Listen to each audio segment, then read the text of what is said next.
I have a sorry tale to tell about a small green planet, a tale of greed and argument between the men that ran it.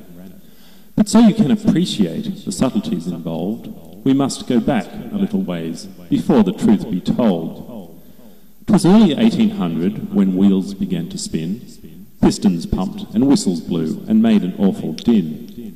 "Come forth," they sang, "dig up that coal, this is a revolution. By George, you're right, we've seen the light, at last, a good solution." Did anybody stop to think 'twas too good to be true? Did anybody wonder what was passing up the flue? For unbeknownst to all concerned, there was a little hitch. Of the products of combustion, the CO2 is rich. "Relax," they said, "we know this gas, 'tis perfectly all right. It's natural, harmless stuff, plants use it day and night." And they were right, it posed no harm to their generation. 'Twas not till later times we learned all things in moderation. A decade after World War II, on lofty Mauna Loa, some measurements were taken, and the boffins all said, "Whoa!" Not only was the carbon there, in the atmosphere, it oscillated seasonally, yet still went up each year. "This is not good," the boffins shook, "it must have some effect. It's a matter of importance for the President-elect. This cannot be sustainable, this cannot last forever, lest something undesirable should happen to the weather." The years went by, no one much listened, till 1997. Suits gathered in Kyoto, the greenies were in heaven. "At last," they cried, "a remedy to fix this awful mess." Alas, they were reliant on Australia and US. A protocol was nutted out, the suits were resolute. "Economy," they cried, "we shall not sign if we cannot pollute." Australia pled a special case, a loophole round land clearing was let to pass. "Who gives a toss? My aeroplane is leaving." The treaty sat and gathered dust till one day a miracle.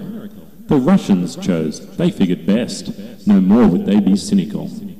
With no support from Uncle Sam, the land of the free, the protocol was given birth by majority decree. John Howard took his every cue, to Bush he was so loyal, he promised George a full platoon to fight on foreign soil. Ostensibly, 'twas all about weapons of mass destruction. Had naught to do with oil, they said, a ridiculous deduction. In 2006, Albert Gore put forth a documentary in which he argued visually and most comprehensively. The truth at last was out there.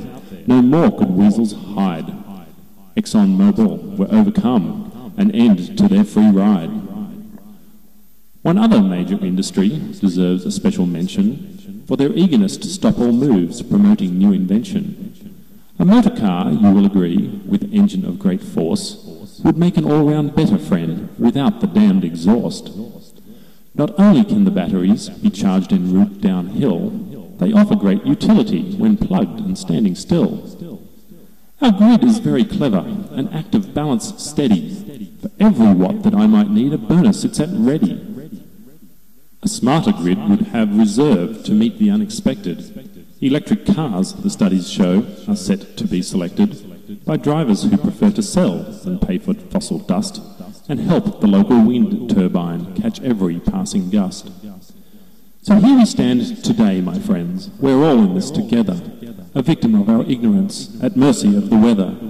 The answer to our problem is there for all to see. Put your cursor in the status bar and Google V2G.